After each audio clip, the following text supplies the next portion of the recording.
Salut à toi.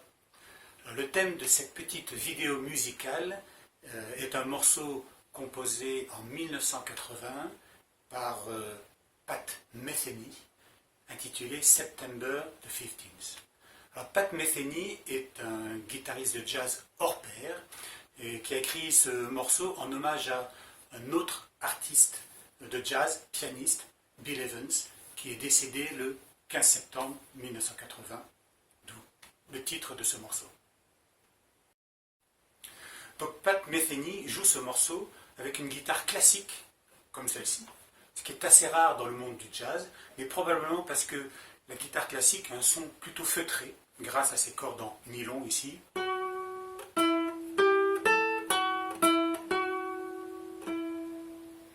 Et qui s'accorde très bien avec la partie clavier qui est jouée par un autre musicien, qui est Lyle Mays, et qui sur ce clavier joue la partie violon qui accompagne la guitare de Pat Metheny.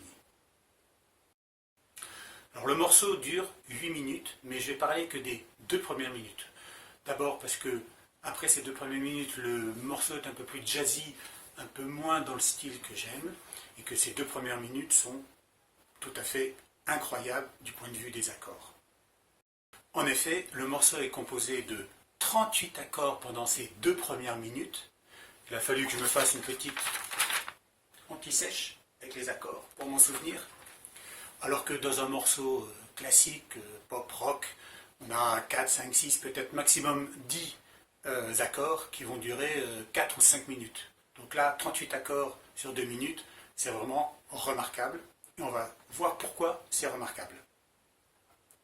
En fait, aucun de ces 38 accords n'est un accord parfait, sauf le dernier. Alors je réexplique brièvement ce que c'est qu'un accord parfait. L'accord parfait est composé de 3 notes avec une base, une tierce et une quinte.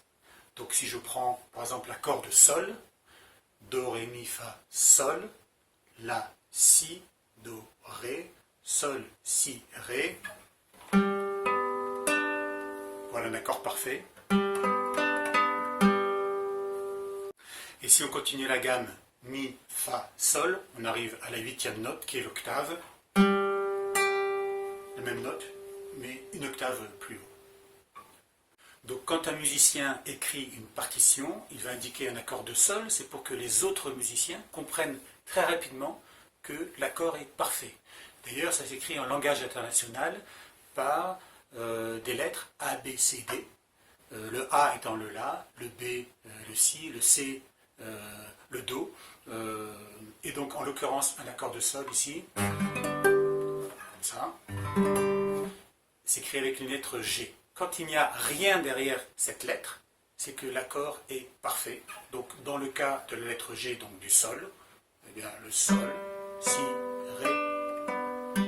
C'est un moyen facile de décrypter une partition sans avoir à regarder les notes une par une pour savoir quoi jouer entre musiciens, quel que soit le pays. Et donc, à partir de là, quand on va rajouter des altérations à ces accords parfaits, qui vont rendre le morceau intéressant, qui vont surprendre, qui vont donner envie d'écouter la suite du morceau, on va les noter par rapport à la gamme. C'est-à-dire qu'ici, je suis sur Sol, La, Si, Do, Ré, Mi, Fa. J'ajoute le Fa, c'est la 7e note, en l'occurrence un Fa dièse.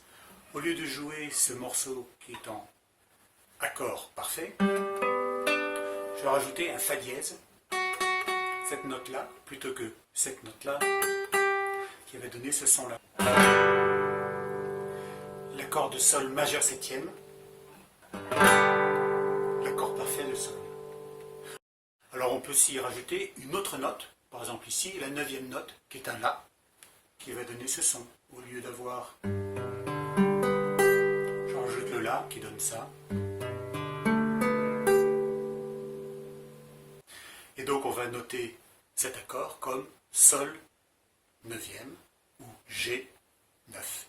Mais on peut aussi combiner les deux, c'est-à-dire qu'on peut rajouter la 7e note, le Fa dièse, et le La. Et c'est comme ça qu'on va appeler cet accord Sol 7e, 9e, qui va donner un son comme ça.